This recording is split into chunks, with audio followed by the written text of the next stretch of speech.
Sir ചോദിച്ച file.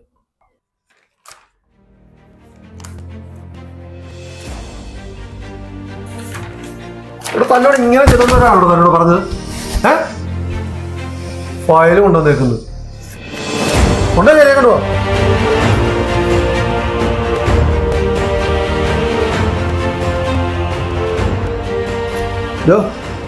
സാറിന് വെള്ളം കൊടുക്കും. സാറേ വെള്ളം മേടിച്ച് തീർന്നല്ലോ. തന്നെ എന്തിനാണോ പിന്നെ ഇവിടെ നിർത്തിയിരിക്കുന്നത്? മാസം മാസം എന്നെ മേടിക്കുന്നുണ്ടല്ലോ, അതിന്റെ ജോലിയെങ്കിലും ചെയ്തുകൂടെ? ഒന്ന് പോടോ ഇറങ്ങി.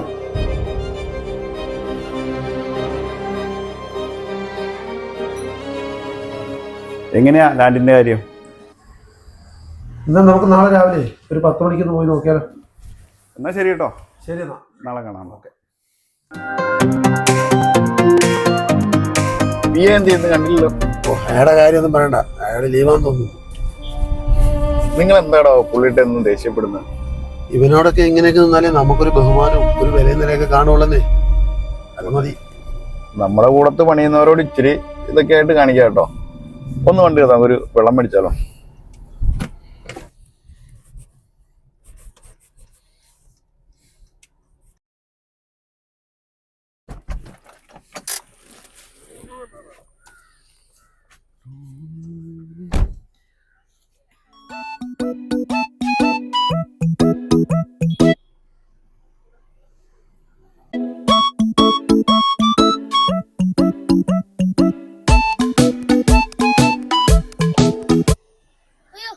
നീ എന്ത് പണിയാടാ ചെറുക്ക കാണിക്കുന്നത്? ആ വണ്ടി മൊത്തം സ്ക്രാച്ച് ആകുമല്ലേ? വണ്ടി തിരിച്ച് പോടാ.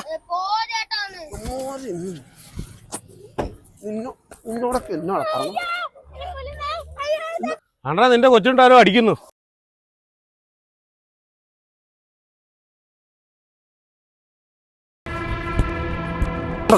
പിള്ളേരെ എന്തിനാണോ നീ തള്ളുന്നു?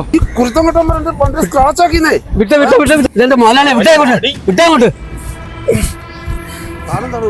ഇതേ ഞങ്ങളുടെ നാട്ടുകാരനാ. ഇതേകം ഉള്ള കാരണം നീ രക്ഷപ്പെട്ടു. പിന്നെ പാട്ട വണ്ടി എടുത്തോണ്ട് നീ പോവാൻ നോക്കോ.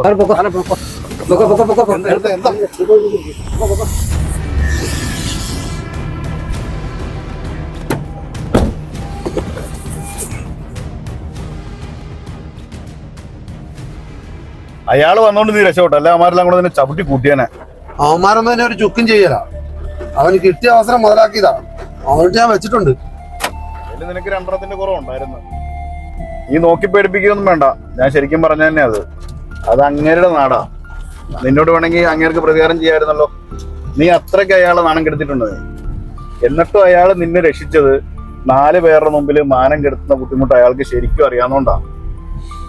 സ്വന്തം തൊഴിലാളിയുടെ അന്തസ്സിനും അഭിമാനത്തിനും വില കൊടുക്കുന്ന മുതലാളിമാർക്ക് എന്നും അവരുടെ ഉള്ളില് ദൈവത്തിന്റെ സ്ഥാനമായിരിക്കും. അവൻ പുറമേ ബഹുമാനം കാണിക്കുമായിരിക്കും, അതൊക്കെ അവരുടെ ഗതികേട്. പക്ഷെ പട്ടിയുടെ വില പോലും കാണുകയല്ല ഉള്ളില്.